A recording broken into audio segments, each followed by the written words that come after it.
Welcome to Clause 8.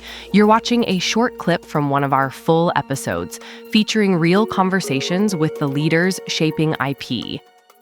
So obviously, you were part of AUTM, which is a organization for those involved in tech transfer, and you started a podcast. But I guess, how did you become interested in the subject in the first place? Yeah, that's a really great question. So I've been an AUTM member for a number of years.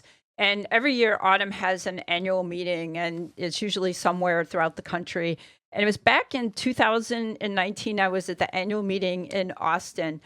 And there's always this great big annual reception the second night of the meeting. And I was at that reception and I was listening to these tech transfer professionals tell stories about what their office was working on, some of their successes, some of their challenges. And one of the really neat things about the tech transfer community is they're very collaborative and they will help each other out and share stories and work together, again, because their goal is to make an impact on the world.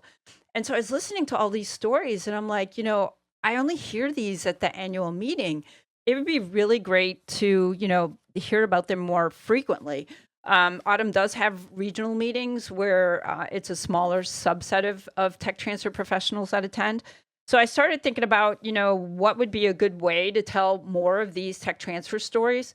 And that led me to a podcast, of which I don't know about you, Eli. I knew nothing about how to even start a podcast, what equipment to use, how it even works. So it took me from that March until the end of 2019 to kind of get my act together and figure out how I was going to do this. And then I decided I was going to give it a go. I, believe it or not, hired a podcast coach who helped get me through the logistics, learn the equipment, figure out all I needed to do. And I recorded the first 2 episodes in February 2020. And my plan was to do a whole lot more at the AUTM 2020 meeting in San Diego. And then we all know what happened. The bottom fell out. COVID hit. We all went into lockdown. The meeting was canceled. And I said to myself, oh, this podcast is dead. It's just not going to go anywhere. I don't have any way to market it. Everybody's locked down at home. But again, going back to that collaborative kind of nature of tech transfer professionals, I reached out to a lot of people. We started doing the podcasts remotely using Teams and Zoom. And I think people found during lockdown, it was a great way to stay connected to their colleagues. So it kind of grew from that point. And I had initially just started the podcast off on my own.